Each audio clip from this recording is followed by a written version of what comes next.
एक समय की बात है। एक छोटे से गांव के पास एक घना जंगल था जहां मीकू नाम का एक शरारती बंदर रहता था। मीकू बहुत चंचल था और गांव के लोगों के साथ उसकी खूब दोस्ती थी। हर सुबह मीकू गांव में आता, पेड़ों से छलांग लगाते हुए बाजार पहुंच जाता और वहां से आम, केले और कभी-कभी जामुन उठा लेता। गांव वाले उसे देखकर हंसते और कहते, अरे मीकू फिर से चोरी करने आ गया। लेकिन सच तो यह था कि मीकू गांव वालों का प्यारा था और वे उसे कभी सच में नाराज नहीं होते थे।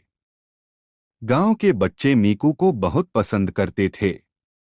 वे उसके लिए कभी-कभी केले और अन्य फल पेड़ के नीचे रख जाते थे और मीकू भी उनके लिए बदले में चमकीले पत्थर, रंग-बिरंगे पत्ते या फूल लाकर छोड़ जाता। यह उनका अपना खेल बन गया था। मीकू की शरारतें सबको खुश रखती थीं और वह गांव की एक खास पहचान बन गया था। एक दिन गांव में एक बड़ी समस्या आ गई। गांव के पास से बहने वाली नदी अचानक सूख गई। गांव वाले बहुत परेशान हो गए क्योंकि उस नदी का पानी उनके लिए जीवन रेखा था। बिना पानी के खेती और प्यास बुझाना मुश्किल हो गया। सभी लोग इस बात से चिंतित थे कि अब क्या किया जाए।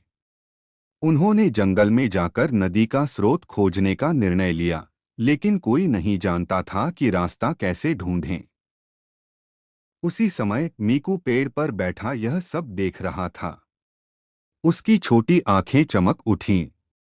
वह समझ गया कि गांव वालों को मदद की जरूरत है।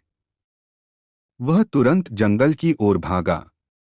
चूंकि मीकू जंगल को अच्छे से जानता था, वह तेजी से पहाड़ों की ओर दौड़ा जहां से नदी बहती थी। कुछ देर बाद मीकू ने देखा कि नदी के रास्ते में एक बड़ा पत्थर गिरा हुआ है, जिसने पानी का बहाव रोक दिया था। मीकू तुरंत समझ गया कि यही समस्या है। वह दौड़ता हुआ वापस गांव आया और गांव वालों को इशारों में समझाने की कोशिश करने लगा। पहले तो कोई नहीं समझा, पर गांव के सबसे बूढ़े आदमी ने कहा, शायद मीकू हमें कुछ बताने की कोशिश कर रहा है। गांव वाले मीकू के पीछे पीछे जंगल में गए। जब वे उस पत्थर के पास पहुंचे तो सब समझ गए कि मीकू सही था। सबने मिलकर पत्थर हटाया और देखते ही देखते पानी फिर से बहने लगा। गांव वाले बहुत खुश हुए और मीकू को धन्यवाद देने लगे। उस दिन से मीकू न केवल गांव का चहेता शरारती बंदर था, बल्कि गांव का हीरो भी बन गया। हर कोई उसकी तारीफ करता और उसे और भी प्यार करता।